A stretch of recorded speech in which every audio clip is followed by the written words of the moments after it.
Situation দেখা যাচ্ছে, হুমায়ুন কবির এবং মোহাম্মদ সেলিমের বৈঠক, যদিও আলমউদ্দিন বলছে যে সাক্ষাৎ সৌজন্য সাক্ষাৎ ছিল, মন বুঝতে গিয়েছিলাম। বিজেপি কি বলবে এই বিষয়ে?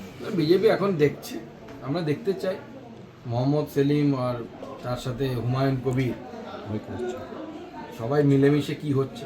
কারণ সবই তো মুঘল সাম্রাজ্য, হুমায়ুনও ছিল মুঘল সাম্রাজ্যে, আবার সেলিমও ছিল, সবই মুঘল সাম্রাজ্যেরই পার্ট। আমরা ইতিহাসে পড়েছি, কোন মুঘল কার ঘাত ধরে সেটাই দেখা যায়।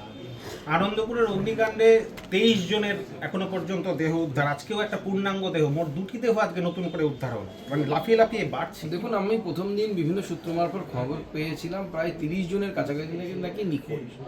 এক্সাক্ট সংখ্যাটা বলা মুশকিল, কিন্তু এই ঘটনা যে ঘটেছে, এই ঘটনাকে কেন্দ্র করে রাজ্যের মুখ্যমন্ত্রী, মাননীয় মুখ্যমন্ত্রী, দমকল মন্ত্রী এবং অন্যান্য মন্ত্রী এবং ক্যাবিনেট যারা আছেন, তাদের যে অ্যাটিটিউড, তাদের যে সমস্যাকে বা এই যে দুর্ঘটনাকে নিয়ে যে অ্যাক্টিভিটিস, সেই অ্যাক্টিভিটিস কিন্তু অত্যন্ত দুঃখজনক। মমতা বন্দ্যোপাধ্যায়ের উচিত ছিল এই জায়গায় যাওয়া। দমকল মন্ত্রী মনে হয় 36 না 34 ঘন্টা পর সেখানে পৌঁছেছিলেন। এটা প্রমাণ করছে যে এই সরকার ইনসেনসিটিভ, এই সরকার অসংবেদনশীল সরকার। মুখে মাটি মানুষের সরকার হলে পরেও এই সরকার মানুষ পোড়ানোর সরকার। এবং এর সাথে একটা গুরুত্বপূর্ণ বিষয় আপনারা মনে রাখবেন, কেন্দ্র সরকার শ্রমিকদের সুরক্ষার জন্য শ্রমিক কোড, সেই কোড লেবার কোড চালু করেছে, 4টি লেবার কোড। সেই লেবার কোড যদি পশ্চিমবঙ্গে ঠিকমতো লাগু হতো তাহলে পরে কিন্তু এই ঘটনা ঘটতো না। আনন্দপুর নিয়ে বিরোধী দলনেতা যে মুহূর্তে আনন্দপুর যাওয়ার কথা ঘোষণা করলেন, দেখা গেল তার মিছিলও আটকে দিল পুলিশ এবং তাকে হাইকোর্টে যেতে হচ্ছে, 163 ধারা জারি হচ্ছে ঘটনাস্থলে।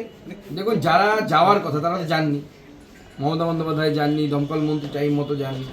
এবার বিজেপি বিরোধী দল হিসেবে তার কর্তব্য, আমরাও অনেক পরে যাওয়ার ব্যাপারে ভেবেছি, কারণ আমরা চেয়েছি প্রথমে আগে উদ্ধার কার্য ঠিক মতো হোক।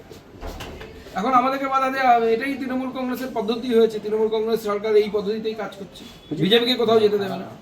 শওকত মোল্লা একটা হুঁশিয়ারি দিচ্ছেন, বলছে আইএসএফ কে যদি ভোট দেওয়া হয় তাহলে মমতা ব্যানার্জির দেওয়া ঘর মিলবে না।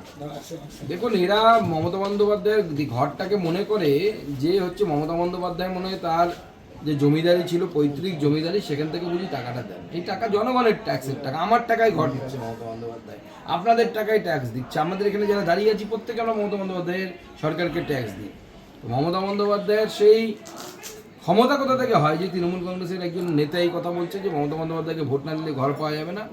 বিজেপির সরকার আসবে, ভোট দিন। বিজেপির সরকার আসার পর কোনো মমতা বন্দ্যোপাধ্যায়ের লোক, অমুকের লোক, এগুলো কিচ্ছু দেখা হবে না, বিজেপির লোক কিছু দেখা হবে না। যারা গরিব তারা সবাই ঘর পাবে। স্বরাষ্ট্রমন্ত্রী অমিত শাহ তিনি আসছেন, তার কর্মসূচি কি আছে, কবে আসছেন, কোথায় আসছেন? উনি 30 তারিখ সন্ধ্যেবেলা পৌঁছে যাবেন। ওনার দুটো সাংগঠনিক বৈঠক আছে, একটা বারাসতে হওয়ার কথা আছে আর একটি শিলিগুড়ি। অবসর মঞ্চে ডিজি রাজীব কুমারের মন্তব্য, সাহস মানে গুলি চালানো নয়, মানুষ মারা নয়, বাংলার প্রাণহানি ছাড়াই সমস্যা মোকাবিলা করেছে পুলিশ, অন্য রাজ্যের তুলনায় বাংলার সামনে চ্যালেঞ্জ বেশি, মত রাজীব কুমার। দেখুন, প্রথম কথা হচ্ছে, এই রাজীব কুমারই একদিন বলেছিলেন যে আমার পুলিশের উপর একটি গুলি চালালে আমি 3টি গুলি চালাবো। তাহলে এখন অন্য কথা বলছেন। দ্বিতীয় প্রশ্ন, আপনি কি সত্যি সমস্যার সমাধান করতে পেরেছেন? আপনার সময় তো বাংলায় একের পর এক দাঙ্গা হয়েছে, হিন্দুরা উদ্বাস্ত হয়েছে। চঞ্চল এবং হরগোবিন্দ, চন্দন এবং হরগোবিন্দ দাস, এই দুজন আপনার সময় খুন হয়েছে বাড়ির সামনে, আপনি আটকাতে পারেননি, অপদার্থ আপনি।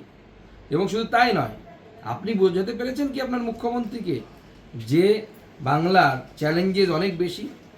আজকে কোর্টকে কেন হস্তক্ষেপ করতে হচ্ছে, কেন থাপ্পড় মারতে হচ্ছে আপনার মুখ্যমন্ত্রীর গালে?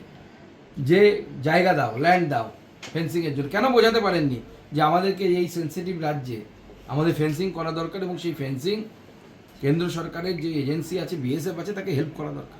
স্বামী লক্ষ্মীরতনের পর এবার মেহতাব হোসেন, ভারতীয় ফুটবল দলের প্রাক্তন ফুটবলার, ডাক পেলেন এসআইআর শুনানিতে।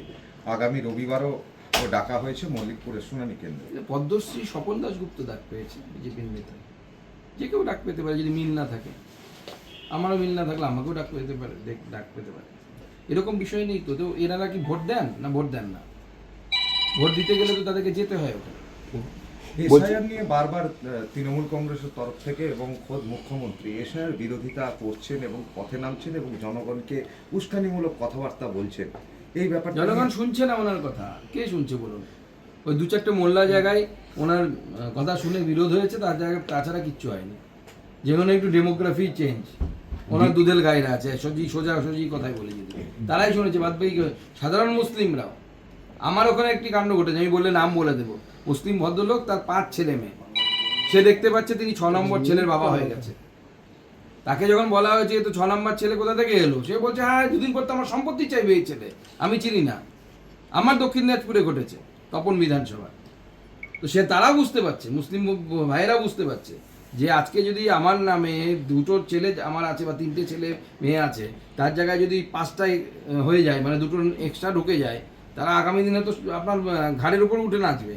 ধর্নায় বসতে চলেছে তো দিল্লিতে এই এসআইআর নিয়ে। ধর্নায় না, ড্রামা করতে বসেছে উনি, অনেক জায়গায় ড্রামা করে। 26 দিন অনশনের নামেও ড্রামা করেছিলেন, চকলেট খেয়ে অনশন করেছিলেন, ওগুলো আমরা সব জানি, ওগুলো নিয়ে নতুন করে আর বলার দরকার নেই। বয়স্ক মানুষ, ওনার মাথার স্টেবিলিটি এখন ঠিক নেই। উনি বুঝতে পেরেছেন যে এসআইআর নাম কাটা যাচ্ছে, যেভাবে যে নাম কাটা যাচ্ছে, যারা নেই তাদের নাম কাটা যাচ্ছে, যারা ডবল এন্ট্রি তাদের নাম কাটা যাচ্ছে, আর যাদের স্বাভাবিকভাবে 2002-এর কোনো লিঙ্ক পাওয়া যাচ্ছে না। আমি সিম্পল একটা প্রশ্ন করতে চাই, আমার 2002 আমার বাবা মার নাম নেই, আমার নাম নেই, আমার নাম কীভাবে ভোটার লিস্টে থাকবে? আপনারাই উত্তর দিন, তৃণমূলের নেতারা উত্তর দিন, কোন যুক্তিতে থাকবে, কীভাবে? কোনো আইন তো দেখাতে হবে, কোন আইনের বলে থাকবে? ভারতবর্ষ তো আইনে চলে নাকি, সেটাও চালাতে চাইছেন না। মহামায়াতলা থেকে নরেন্দ্রপুর থানা পর্যন্ত চলো, ধন্যবাদ।